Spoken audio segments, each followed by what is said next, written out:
के बाद जियो और हमसे मिलने की कोशिश भी मत करना तुम, समझे? गीता प्लीज प्लीज प्लीज मेरी बात सुनो, ऐसे छोड़ के हमारी जिंदगी से दूर रहो परितोष। हमने डिवोर्स के लिए केस फाइल कर दिया है, अब तो बस एलिमोनी देने के लिए तैयार रहना।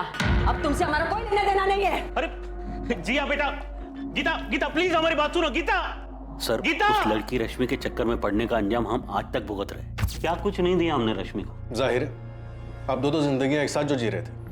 बिल्कुल सही कहा सर आपने, हम दो जिंदगियां एक साथ जी रहे थे, लेकिन हमें नहीं पता था कि रश्मि के भी दो रूप थे। जब हम उसे पहली बार मिले थे, वो एक छोटी सी एजेंसी में एक इन्वेस्टमेंट कंसल्टेंट थी। उसके काम करने के जज्बे को देखकर हमने उन क्लाइंट्स को दिलवाने में उसकी मदद की जिनको हम अपने काम की वजह से जानते थे। हम उसके चुंगल में सिर्फ इसलिए नहीं फंसे क्योंकि हम उससे आकर्षित हुए, बल्कि उसने भी खुद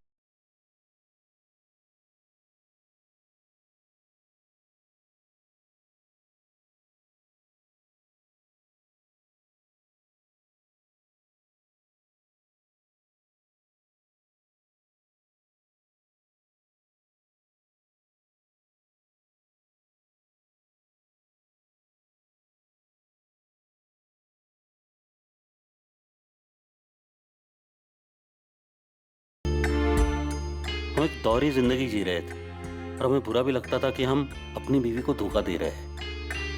एक तरफ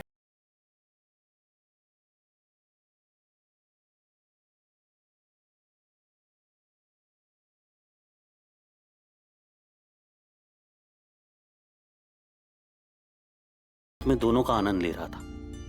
बहुत ही अजीब, बहुत ही स्वार्थी इंसान लग रहे होंगे आपको, पर सर यकीन मानिए हम बहुत ही शर्मिंदा है हमारे किए पर। हमें इस बात का एहसास ही नहीं था कि रश्मि की वजह से हमारी जिंदगी तबाह हो जाएगी। हमने तो एक कोठी खरीदी थी उसकी। वो रमेश विहार वाली? हाँ।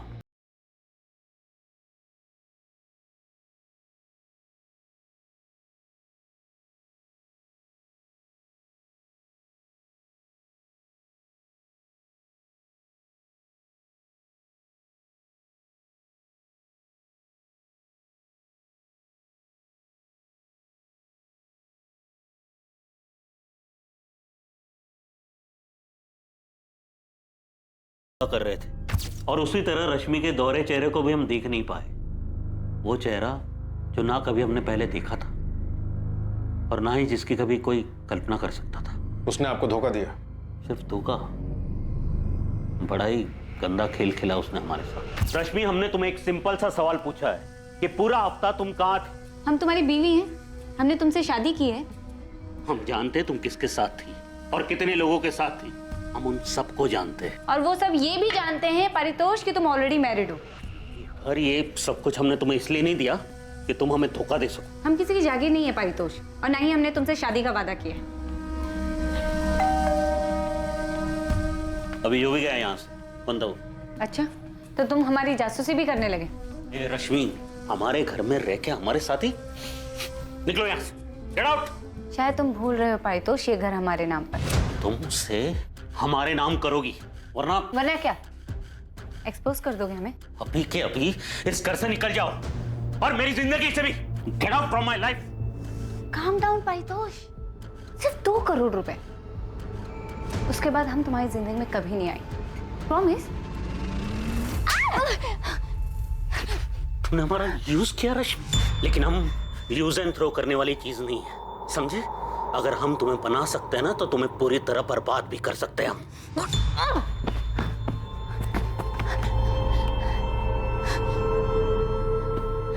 अब मारो, हम मारो परितोष, मारो ना। ये क्या कर रही हो तुम? 2 करोड़ परितोष। देखो देखो वहाँ हमने कैमरा सेट किया है। क्या? जी हाँ, इस बेड पर जो कुछ तुमने हमारे साथ किया है वो सब रिकॉर्डेड है। रेप के केस में अंदर करवा देंगे हम तुम्हें। इस्तेमाल किया है तुमने हमारा परितोष, शादी के नाम पे धोखा दिया है हमें। ये घर भी तुमने हमें बेवकूफ बनाने के लिए हमारे नाम पर किया है।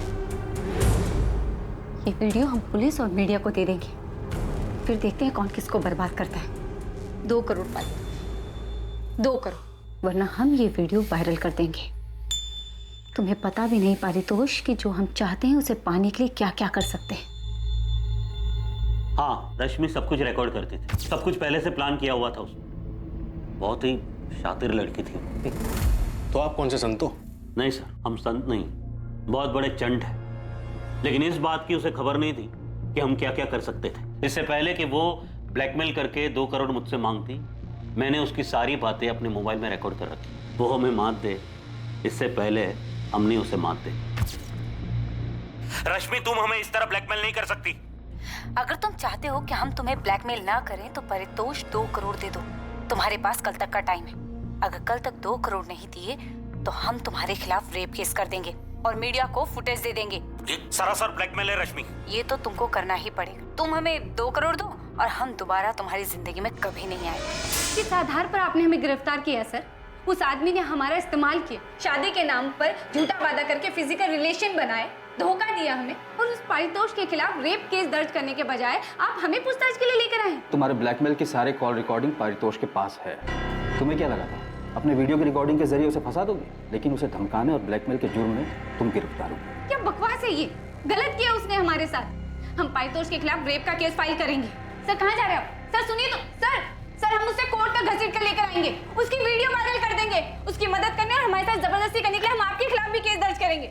रश्मि ने जो किया हमारे साथ, उससे हमारी जिंदगी, हमारा परिवार, सब कुछ तबाह हो गया। 7 अक्टूबर की रात को आप कहाँ थे? घर पर थे, अकेले, शराब पी रहे थे, जो रोज पीते हम ऑफिस से आने के बाद। हमारी बात मानिए सर, वो बहुत ही शातिर थी और हम यकीन के साथ कह सकते हैं कि उसको उसी की तरह किसी ने बड़े शातिर अंदाज में फंसाकर मार डाला होगा। बहुत ही चालाक समझती थी खुद को, ओवर कॉन्फिडेंट।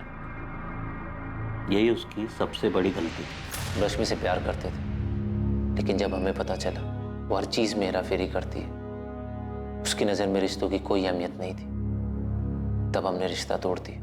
ये हमें बहुत जल्द पता चल जाएगा कि तुम्हारा ये दर्द था या गुस्सा जिसकी वजह से तुमने रश्मि का मर्डर कर दिया। रश्मि की हत्या से पहले उसके फोन की लास्ट लोकेशन वीआईपी इनक्लेव थी। वीआईपी इनक्लेव जहाँ पर तुम्हारा घर है और तुम्हारे पिता के राइवल दशरथ लाल का भी। जब हमें पता चला कि उसके संबंध हमारे पिता के साथ थे, हम उसे पूरी तरह चोट पहुंचाना चाहते थे, लेकिन हमें कभी समझ में नहीं आया कि रश्मि अपनी जिंदगी के साथ चाहती क्या थी।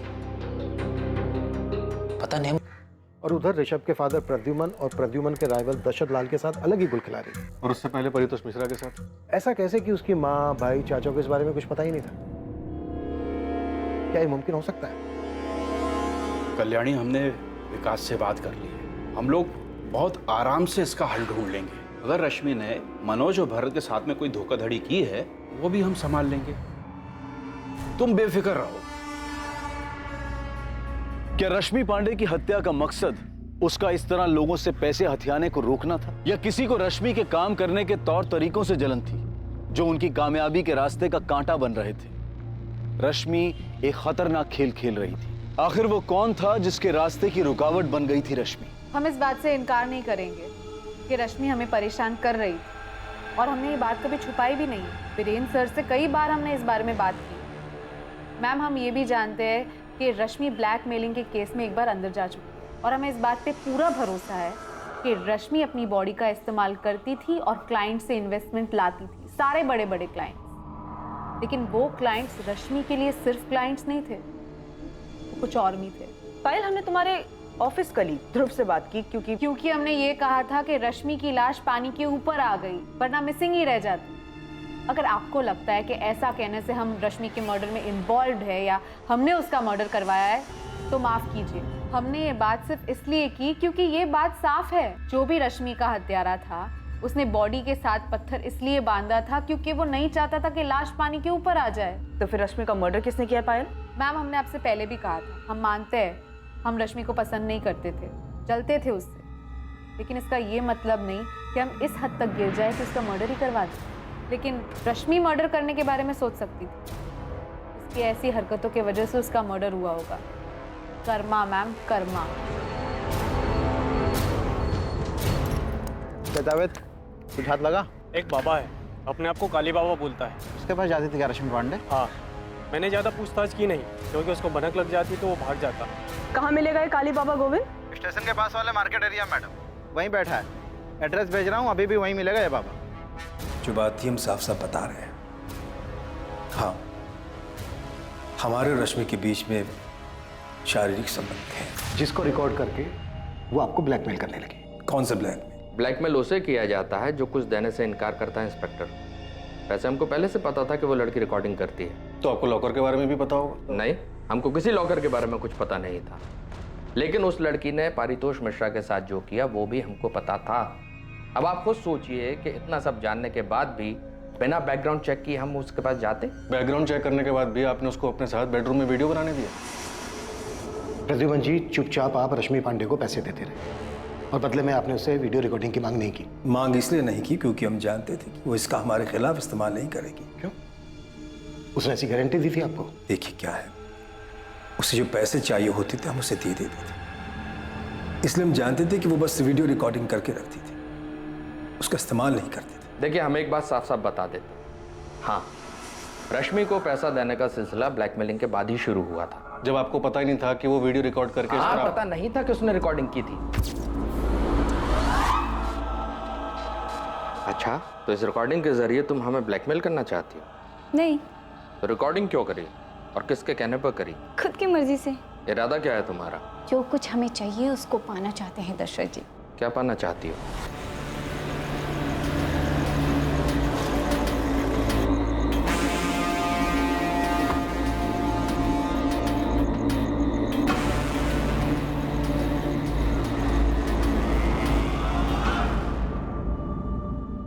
क्या प्रद्युमन ने इस लड़की के साथ मिलकर हमारे खिलाफ चाल चली है?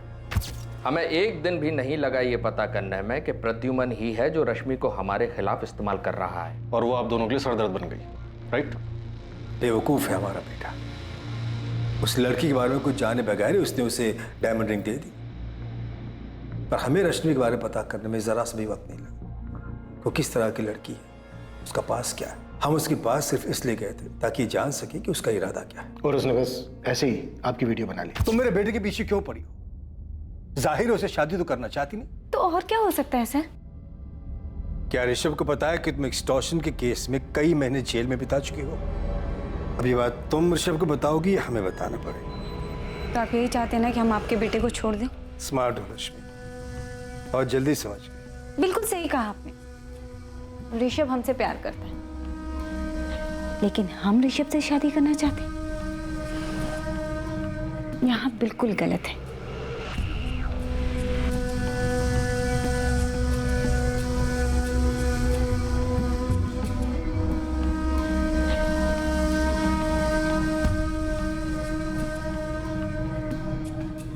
हम उसके पास सिर्फ अपने बेटे को छुटकारा दिलाने गए थे, लेकिन हुआ ये कि आप उसके जाल में फंस गए। उसने आपकी वीडियो बना ली और आपको ब्लैकमेल करने लगी। दशरथ जी को लगा कि हमारी आपसी रंजिश के चलते इनका वीडियो हमने बनवाया है, लेकिन रश्मि तो हमसे भी पैसे लिया करती थी। ऐसे वीडियोस बनाकर पैसे लेती थी, ये कहना बिल्कुल गलत है, क्योंकि पैसे तो हम उसको वैसे भी देते थे और अच्छे खासे देते थे। भाई देखिए, हम भी उसके पास सिर्फ आनंद के लिए ही जाते थे, और जो कुछ वो मांगती थी वो दे दिया करते थे। और जैसे उसने वादा किया था, उसने खुद ही हमारे बेटे के साथ ब्रेकअप भी कर लिया। वो आप दोनों के वीडियोस बस ऐसे ही बना रही थी? अब उसने क्यों बनाया, क्या करने वाली थी, ये तो उसने नहीं बताया। हमारे ख्याल से ये उसका बैकअप प्लान था। देखिए, उसे एक अच्छी जिंदगी जीने का शौक था। महंगी गाड़ी, महंगे कपड़े, बहुत सारे पैसे, ज्वेलरी। उसे अपना एक लाइफस्टाइल मेंटेन करना होता था। उसे लगा होगा कि अगर हमने पैसे देने बंद कर दिए तब क्या होगा, तब ये वीडियोस ब्लैकमेल करने के काम आएंगे। बिल्कुल यही बात है और एकदम साफ है। देखिए, वो खूबसूरत तो थी ही, लेकिन इसके अलावा एक खासियत और थी उसमें। वो अपनी ओर लोगों को आकर्षित करना बहुत अच्छे से जानती थी। आप लोगों के बयान में बहुत तालमेल नहीं है। ऐसा इसलिए लग रहा है कि आप लोगों को रश्मि के मर्डर का शक हम पर है, लेकिन हम दोनों के पास उसके मर्डर की कोई वजह ही नहीं है। ठीक है, थैंक यू। इंस्पेक्टर, एक और बात बता दूं आपको, इससे पहले कि आप खुद पता लगाएं या गुस्से में आकर हमारा बेटा आपको ये पता है। 7 अक्टूबर को हम रश्मि के घर गए थे। कब? रात में। हम अक्सर उसके पास रात ही में जाया करते थे। तुमने मनोज पाठक को धोखा क्यों दिया? बस ऐसे। क्या इरादा क्या है तुम्हारा रश्मि? क्या मिलता है? आपको क्या मिलता है यहाँ आकर? हम तो यहाँ मजे के लिए आते हैं, लेकिन तुम्हें कौन सा मजा मिलता है लोगों को इस तरह धोखा देकर? वो भी तब जबकि तुम्हें इतना कुछ मिल रहा है हमसे, दशरथ लाल से और भगवान जाने और कितने लोगों से। इतने पावरफुल होने के बाद भी पावरफुल बनने की चाहत से आपको क्या मिलता है? यही राजनीति है। यहाँ एक बार जो सत्ता का स्वाद चख लेता है, उसकी सत्ता की भूख और बढ़ जाती है। हम भी अपने आप को ऐसे ही पावरफुल समझते हैं। अब खुद को ही देखिए, आप कहते तो हैं हम मजे के लिए आते, लेकिन यहाँ आना बंद नहीं कर सकते। तुम्हें क्या लगता है रश्मि, हम तुम्हारे वीडियो के डर से यहाँ आते हैं? अब ये तो नहीं पता, लेकिन आते तो हैं यहाँ। रश्मि तुम बहुत स्मार्ट हो, कि तुम जैसे लोगों से मैं डर नहीं लगता। तुम हमारे लिए बहुत छोटी सी तितली हो, लेकिन तुमने मनोज पाठक जैसे लोगों को चीट करना बंद नहीं किया। तुम बुरी तरह मात खाओगे, ये सब करना छोड़ दो। तुम अपने लिए गड्ढा खोद रही हो,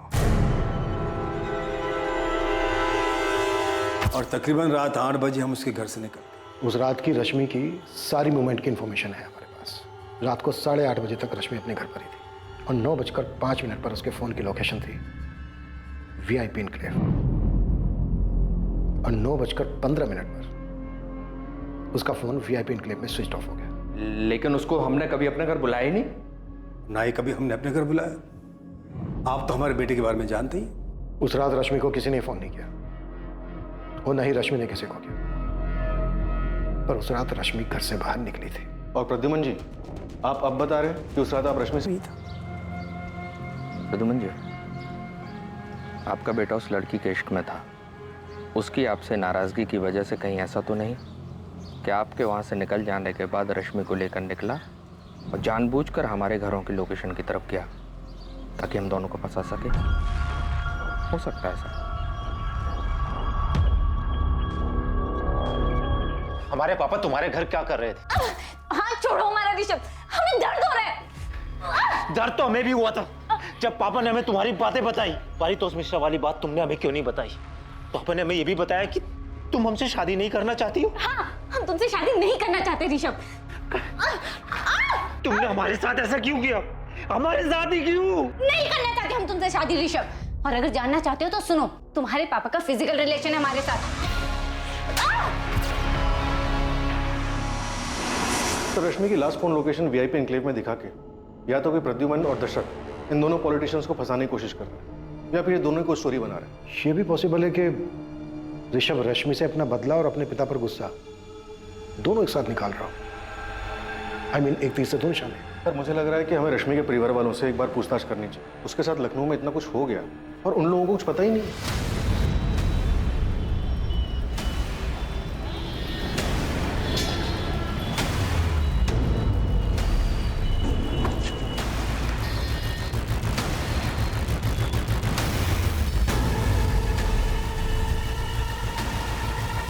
जी, हमें ही लोग काली बाबा के नाम से जानते हैं। ये रश्मि पांडे आपकी भक्त थी? जी, बहुत ही समर्पित भक्त। रश्मि के जीने का तरीका, उसके पैसे कमाने की चाहत, फिर चाहे वो किसी भी तरीके से, ये सब जाके हमें अब पता चल रहा है। आप लोगों ने तो हमें कुछ नहीं बताया, और हमें अब जाके पता चल रहा है कि वो किसी बाबा के पास भी जाती थी, और उस बाबा ने हमें बताया कि वो वशीकरण सीखना चाहती थी, बहुत सारा पैसा, बहुत सारा पावर हासिल करना चाहती थी। कल्याणी जी आपने, और विकास तुम, आप दोनों हमेशा यही कहते रहे कि आप लोगों को कुछ नहीं पता कि वो क्या कर रही थी, क्या चाहती थी। रश्मि कहाँ हमसे कभी कुछ ठीक से बताती? आप दोनों में से उससे किसी ने नहीं पूछा ये पैसा, ये गाड़ी उसके पास कहाँ से आ रहा है, क्या कर रही है वो? रश्मि दीदी पूछने पे भी कहाँ जवाब देती थी। तुम्हारे किराने की दुकान सही चल रही है ना? हाँ। तो उस पे ध्यान दो। गाड़ी कहाँ से आई ये जानकर तू क्या करेगा?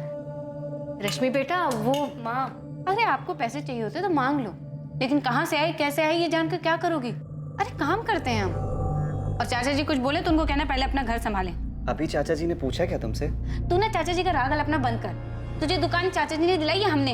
आती थी यहाँ कई बार, लेकिन जब भी कुछ पूछो कभी कोई जवाब ही नहीं देती थी। जो आप कह रहे हैं उन सारी चीज़ों का हमें अभी पता चल रहा है। हाँ, जब से वो यहाँ से गई है उसके रहन सहन में बदलाव आया था, वो तो हम देख रहे थे। हमें बहुत डर भी लग रहा था, मन में काफ़ी सवाल भी उठ रहे थे, लेकिन सवाल का जवाब ना मिले तो क्या करें हम?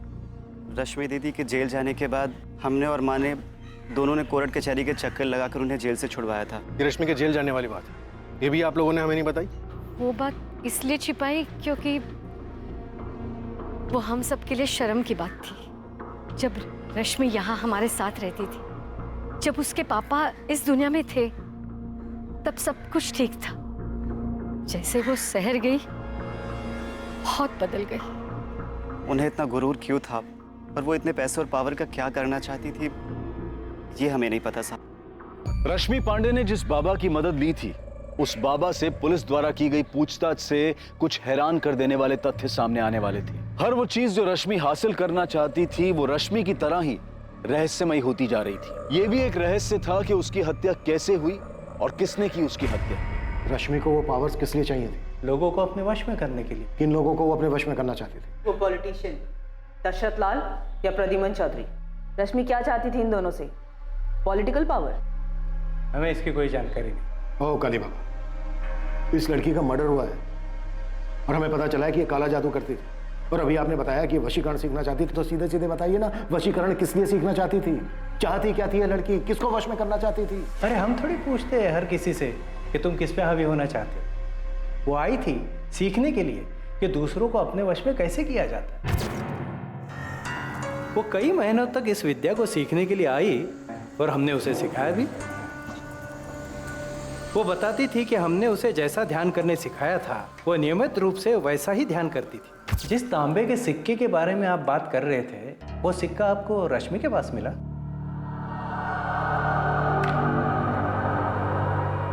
ये वो सिक्का? ये यही है, हमने ही दिया था उसे, और ये विद्या सिखाने की हमने गुरु दक्षिणा भी ली थी। कितने पैसे लिए थे? 3 लाख। तो लोगों को अपने वश में करने के लिए, वशीकरण के इस ढोंग को सीखने के लिए रश्मि ने आपको 3 लाख रुपए दिए। इसे ढोंग मत कहिए, आपकी नज़र में ढोंग होगा पर शक्तियां होती है। अब आप खुद ही देख लीजिए, रश्मि के कत्ल की आप छानबीन कर रहे हैं लेकिन किसी नतीजे पे नहीं पहुंचे आप। आपको ऐसा नहीं लगता कि कोई व्यक्ति अपनी शक्तियों द्वारा आपको गोल गोल घुमा रहा है? ओ बाबा बस। और ये मेंढक भी इसी नौटंकी का सामान था? आप गलत कह रहे हैं। बाबा मैं जितना पूछ रहा हूं ना, सिर्फ उतना जवाब दो। ये मेरा नहीं है, ये चाइनीज माल है। चाइनीज बाबा? चाइनीज बाबा नहीं, चाइनीज माल। तो ये मेंढक आया कहां से उसके पास? हमें क्या पता, उसने हमसे ही थोड़ी संपर्क किया होगा, और भी बाबाओं से संपर्क किया होगा। उसे किसी भी परिस्थिति में वशीकरण सीखना था। पर सीखनी किस लिए थी? हमें नहीं पता साहब। हमने उसे वशीकरण की कुछ विद्या सिखाई थी। वो किस पे उसका प्रयोग करना चाहती थी, वो किसे अपने वश में करना चाहती थी, वो किस पे हावी होना चाहती थी, हमें नहीं पता। सुप्रिया, तुम रश्मि की इकलौती दोस्त थी जो हमेशा उसके साथ थी। अब ये तुम बिल्कुल मत कहना कि तुम्हें इस बात का नहीं पता कि रश्मि किसके साथ क्या गुल खिला रही थी जिसने उसका मर्डर कर दिया। 3 साल पहले का परितोष मिश्रा, या रश्मि का एक्स बॉयफ्रेंड ऋषभ चौधरी, या ऋषभ चौधरी का फादर प्रद्युमन चौधरी या दशरथ लाल, या रश्मि की ऑफिस कलीग पायल त्यागी, किसने मर्डर किया है? किसने? इनमें से कौन है सुप्रिया जिसने मारा रश्मि को और उसके बाद उसकी लाश को संपत नहर में ले जाकर फेंक दिया? हमें नहीं पता सर। रश्मि ने हमें कभी नहीं बताया कि वो किसके साथ जाती थी। ऋषभ के अलावा कोई और भी है जिसके साथ वो जा सकती थी? देखो सुप्रिया, तुम पहले दिन से हमसे कुछ ना कुछ छुपा रही। तुमने पहले भी हमें ऋषभ के बारे में नहीं बताया। किसका डर है तुम्हें? बोलो। क्या ऋषभ अपने फादर को फंसाने के लिए ऐसा कर सकता है? क्योंकि रश्मि के फोन की लास्ट लोकेशन वीआईपी इनक्लेव है, वीआईपी इनक्लेव, जहाँ ऋषभ का घर है। सर ऋषभ रश्मि का मर्डर नहीं कर सकता, इतना तो मैं जानती हूँ। सर वो उससे बहुत प्यार करता था। हाँ वो रश्मि से दुखी था क्योंकि उसने उसे धोखा दिया था, लेकिन सर वो इस बात से भी दुखी था कि उसके पापा ने। सर ऋषभ रश्मि का मर्डर नहीं कर सकता। तो फिर किसने मारा है रश्मि को? सर, रश्मि के माँ, भाई और चाचा सबसे बात की, सबके बीच में लगता है सांठ गांठ हो रखी। सब एक ही राग अलाप रहे, किसी को रश्मि के बारे में कुछ नहीं पता। सुप्रिया, रश्मि अपने परिवार वालों का जिक्र करती थी तुमसे? हाँ सर, कभी कभी जिक्र करती थी जब वो बालापुर जाती थी अपने माँ और भाई से मिलने। और अपने चाचा के बारे में? नहीं, चाचा के बारे में मैं कुछ नहीं जानती। किसी की भी फोन की लोकेशन रश्मि के घर के आसपास या फिर संपत नहर का नहीं दिखा रहा है। प्रद्युमन चौधरी? प्रद्युमन चौधरी के फोन की लोकेशन तो रश्मि के घर का ही दिखा रहा है, पर उसने तो खुद ही बोला था कि उस रात वो रश्मि के घर पे ही था। कहीं इस प्रद्युमन ने तो रश्मि को नहीं मारा और हमें घुमा रहा है। तो कैमरा रिकॉर्डर घर से गायब, इसके पीछे प्रद्युमन चौधरी लग रहा है। पहले उसने रश्मि को मारा होगा, फिर गाड़ी में ले जाके संपत नहर में फेंक दिया होगा। और किसी और से अपना फोन वापस घर भेज दियो। प्रद्युमन चौधरी का पर्सनल गार्ड है अफजल शेख, उसको उठा के पूछें। मारा उसी ने है जिसे पता था कि रश्मि के बेडरूम में कैमरा लगा है, और वो ये भी जानता था कि रश्मि ब्लैकमेल करने के लिए रिकॉर्डिंग करती है। ये पक्की बात है कि रश्मि का मर्डर उसके घर पर ही हुआ है, वो भी उसके बेडरूम में। और किलर कोई सुराग नहीं छोड़ना चाहता, इसलिए उसने कैमरा रिकॉर्डर निकाल लिया, क्योंकि उसमें मर्डर की घटना रिकॉर्ड हो गई। सर, रश्मि का पहला शिकार परितोष मिश्रा, जिसने उसे घर खरीद के दिया था, उसे पता था कि बेडरूम में कैमरा लगा हुआ। देखो माँ, वहाँ हमने कैमरा सेट किया है। प्रद्युमन चौधरी और दशरथ लाल को भी पता था कि रश्मि के बेडरूम में कैमरास लगे हुए हैं, और उन्हें यह भी पता था कि रश्मि उनकी रिकॉर्डिंग रखती थी। और सर, रश्मि का एक्स बॉयफ्रेंड ऋषभ, उसे भी पता था कि रश्मि उसके पिता के साथ क्या कर रही थी। इससे ये पता चल रहा है कि अगर इनमें से किसी ने किया होता तो वो डीवीआर के साथ साथ कैमरास भी निकाल के ले जाता। वो हमारे लिए कोई ऐसा सुराग, डिवाइस या लॉकर नहीं छोड़ता जिसमें हमें पेन ड्राइव जैसा सबूत मिलता, क्योंकि ये सब जानते थे कि रश्मि रिकॉर्डिंग करती थी, और इस रिकॉर्डिंग की वजह से वो इन लोगों को ब्लैकमेल भी कर रही थी। तो वो रश्मि की ऑफिस कलीग पायल त्यागी, पायल रश्मि से नफरत करती थी, तो फिर रश्मि पायल को अपने घर के अंदर क्यों आने देगी? और सर, रश्मि को मार के सुप्रिया को क्या मिलेगा? बिल्कुल ठीक। तो रश्मि के बनने से किसको फायदा हो? ये कोई ना कोई रश्मि के परिवार वाला ही है, और अब तक हम दूर के लोगों के बारे में सोच रहे हैं। केस की जिस तरफ पड़ताल कर रही टीम का ध्यान नहीं गया था, अब वहीं से एक बहुत अहम सुराग मिला था, और इस जानकारी से रश्मि पांडे की हत्या के राज का पर्दाफाश हो गया था। हाँ गोविंद, बालापुर से कोई खबर? सब डायरेक्ट नहीं पूछा, लेकिन रश्मि के भाई विकास का किराना स्टोर है, इसमें उसका पार्टनर है सोनू कश्यप, उससे बात किया मैंने। सोनू ने हमें बहुत ज़रूरी खबर दी है, जो विकास ने हमें कभी नहीं बताया। क्या इन्फॉर्मेशन है? भोलाराम पांडे, विकास और रश्मि का चाचा, वो दोषी हो सकता है।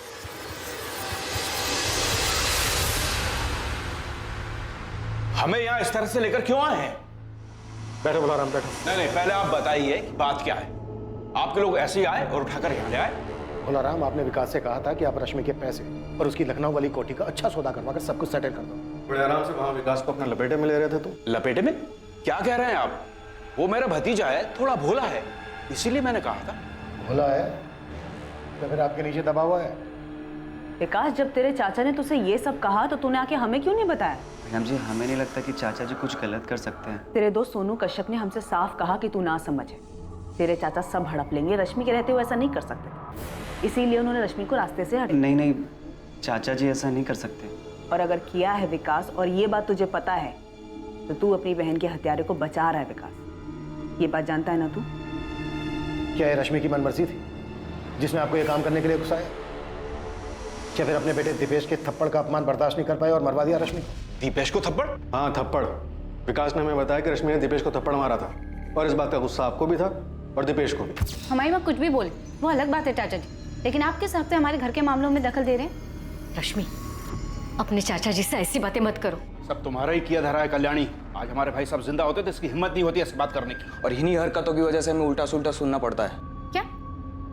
क्या बातें सुननी पड़ती हैं दीपेश? सुनो रश्मि, अब तुम यही गांव में रहोगी, कोई जरूरत नहीं है लखनऊ जाकर कोई काम करने की। ये लक्षण तो देखो, कैसे कैसे कपड़े। तो आप अपनी आंखें बंद कर लीजिए ना चाचा जी। हमें क्या करना चाहिए क्या नहीं करना चाहिए, उसके लिए हमें आपकी परमिशन नहीं चाहिए। ऐसे कपड़े पहनती हो, गांव के लोग तुम्हारे चरित्र पर सवाल उठाते हैं, जानती हो तुम? रश्मि, जब कोई हमारे बारे में ऐसी बातें कहे ना, तो ऐसा थप्पड़ मारना चाहिए दीपेश, ना कि चुपचाप सुनना चाहिए। अब तुम और चाचा जी निकलो यहाँ से, क्या करना है वो हम खुद देख लेंगे। ये आंखें ना किसी और को दिखाना दीपेश, मुझे नहीं। आप कहना क्या चाह रहे हैं? 3 साल पहले जो तू मैं हुई थी, उसके बदले अब हमें जाकर ये सब? दीपेश, तेरे मुंह से सुनना चाहता हूँ सब कुछ। अपना फोन गांव में छोड़कर लखनऊ गया था ना तू 7 अक्टूबर को? अकेले गया था या फिर किसी के साथ गया था? टिप साहब, हमें चीड़ थी रश्मि दीदी से, तो हम उसको मिलने क्यों जाएंगे? तो वो भी 3 साल बाद एक थप्पड़ का बदला लेने के लिए। थप्पड़ की ठेस दीपेश को ही नहीं, हमें भी लगी थी, विकास को भी लगी, कल्याणी को भी लगी, हम सबको लगी थी। हम सब रश्मि के व्यवहार से और उसके पहनावे से परेशान थे। तो सबने साथ में मिलकर मारा रश्मि को। आपका बेटा दीपेश, रश्मि की मां कल्याणी और रश्मि का भाई विकास। अरे साहब, ये क्या बात कर रहे हैं आप? हमें तो ये भी नहीं पता था कि रश्मि दीदी लखनऊ में कहाँ रहती है। ना खुद उसके भाई विकास को या उसकी माँ को पता था, तो हम कैसे मारते उसको?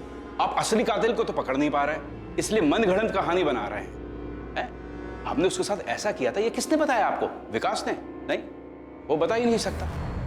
पुलिस को मिली एक छोटी सी सूचना के आधार पर रश्मि पांडे के सभी करीबी रिश्तेदारों से पूछताछ के दौरान पता चला कि रश्मि की हत्या में उसके चाचा भोलाराम पांडे और उसके बेटे दीपेश पांडे का हाथ हो सकता है, लेकिन उनके खिलाफ कोई ठोस सबूत नहीं मिल सका। पर पुलिस की टीम के रश्मि के गांव बालापुर जाने से इस केस में एक नया मोड़ आ गया था। इसने दोषी को बेनकाब कर दिया था और ये इस केस की जांच कर रही टीम को बेहद हैरान कर देने वाला था। सर, कॉल रिकॉर्ड्स और लोकेशन के हिसाब से इनमें से हम किसी पे भी हाथ नहीं डाल सकते। सबने अपने फोन गांव में छोड़कर यहाँ लखनऊ में आके कांड कर दिया। तो ट्रैफिक डिपार्टमेंट संपत नहर की तरफ जा रहा है, सभी रास्तों की सीसीटीवी फुटेज स्कैन कर रहे हैं। रश्मि की लाश को नहर तक ले जाकर फेंकने के लिए किसी गाड़ी का इस्तेमाल तो हुआ होगा, शायद फुटेज में दिख जाए। हाँ महादेव जी, अब तो आपके डिपार्टमेंट से किसी बड़े खुलासे के होने का इंतजार है हमें। इब्राहिम, भोलाराम और उसका बेटा दीपेश और रश्मि का भाई विकास, इन लोगों के खिलाफ कोई सबूत नहीं मिला, लेकिन ये आदमी जिसने इस केस में भोलाराम को संदिग्ध बताया, ये कौन है? उसका नाम सोनू कश्यप है। विकास के किराने की दुकान में उसका पार्टनर है वो। एक बार उसे ट्रैक करो, शायद कुछ मिल जाए। हाँ, ये दिखा है इस फुटेज में। 7 अक्टूबर की रात को एक रोड पर जहाँ सीसीटीवी लगा, एक टैक्सी में है, खुद चला रहा है, लेकिन ये संपत नहर वाली रोड नहीं बल्कि लखनऊ की एक रोड।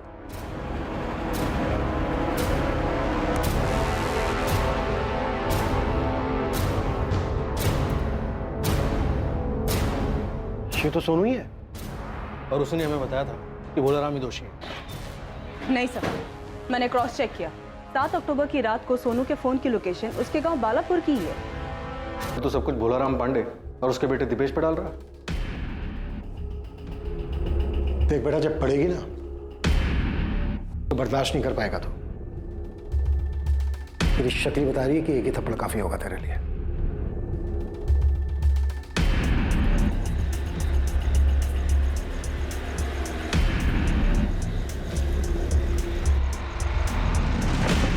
अभी रुक, अभी नहीं, थोड़ी देर इंतजार करना पड़ेगा। दीदी से मिलने कोई गया है।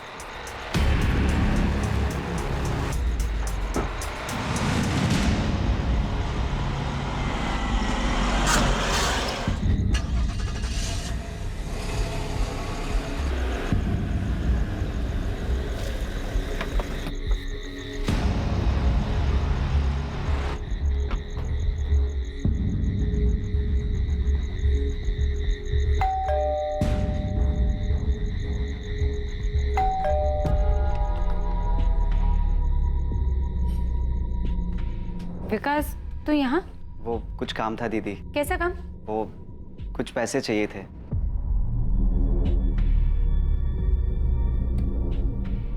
इसको क्यों लेके आए यहाँ? दीदी, हम इसके साथ ही आए हैं, इसकी गाड़ी में। एक बात बता, आज जब दोपहर में हम बालापुर आए थे तो माँ ने तो ऐसा कुछ नहीं कहा कि उन्हें पैसे चाहिए। दीदी, वो हमको चाहिए दुकान के लिए। तुमसे अगर दुकान संभाली नहीं जाती तो उसको बंद करके घर में बैठ जाना, कदे नुकसान कम ही होगा। सुन, 5,000 नहीं दे सकती। ये ले, 2,000 रख ले, इतने ही बहुत है। तू जो चाहे वो करेगी, बिना बताए घर बेचेगी, दूसरों को ठग के पैसे लूटेगी, और हमें 5,000 रुपए चाहिए तो सिर्फ 2,000 रुपए देगी। पैसे रखने तो रख, वरना निकल यहाँ से। हत्या की थी उसने हमें उसी रात बता दिया था जिस रात रश्मि की हत्या करने के बाद उसकी लाश को वो नहर में फेंक के आया था। तुमने ठीक किया बेटा, वो उसी लायक थी।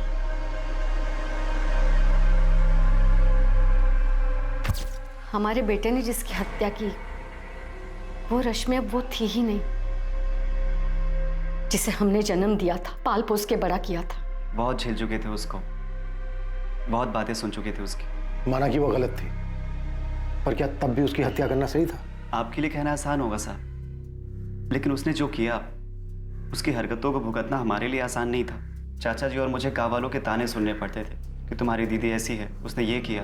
पर क्या कभी उसने तुम्हें कोई नुकसान पहुंचाया था? हाँ, नुकसान किया। वैसे उसको हमारी कुछ नहीं पड़ी थी, लेकिन जब खुद को जरूरत पड़ती थी तो हमें याद आते थे, और जब भी वो घर आती सबके साथ बहुत बुरा व्यवहार करती थी। चाचा जी, मैं, दीपेश, सबको बहुत खरी खोटी सुनाती थी। खुद तो सारे गलत काम करती थी, लेकिन नाकारा, ढक्कन, ये सब बुलाती थी। बोलती थी हम किसी काम के ही नहीं है, जो मुंह में आता था वो सब कुछ हमें बोल देती थी। सारी हदें पार कर चुकी थी और हमने उसे उसके किए की ही सजा दी। तुम कौन होते हो किसी को सजा देने वाले? तुम सिर्फ एक हत्यारे हो जिसने रश्मि की हत्या की है, और तुम्हारे साथ वो तुम्हारा पार्टनर सोनू और तुम्हारी माँ भी हत्यारे ही हैं। हाँ, हम हैं गुनहगार। रश्मि की हरकतों की सजा हम हर दिन भुगत रहे थे। कम से कम उसकी मनमानियों से छुटकारा तो मिल गया, और हमें जिस चीज से आजादी चाहिए थी वो हमें मिल गई। रश्मि पांडे का भाई विकास पांडे, उसके पार्टनर सोनू कश्यप और रश्मि की मां कल्याणी पांडे को इस हत्या के लिए हिरासत में ले लिया गया। इस पूरी कहानी में किसके साथ धोखा हुआ? कोई इंसान कुछ भी पाने के लिए लोगों को धोखा दे सकता है। अपने स्वार्थ और कुछ भी पाने की जिद में वो अपने किसी भी गलत कदम को सही ठहरा सकता है, लेकिन ऐसा करके कोई इंसान कहां तक पहुंच सकता है? रश्मि की हत्या को उसके बुरे कर्मों की सजा बताकर इस अपराध को उचित नहीं ठहराया जा सकता।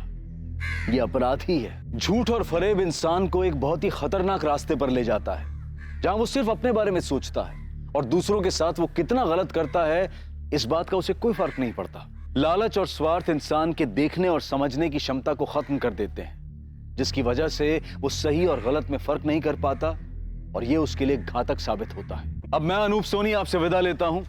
अगले एपिसोड में रात 10:30 बजे आपसे फिर मुलाकात होगी एक और नए केस के साथ। और याद रखें, क्राइम और आपके बीच में सिर्फ इतना फर्क है कि आप कितने सतर्क हैं। सतर्क रहें, सुरक्षित रहें।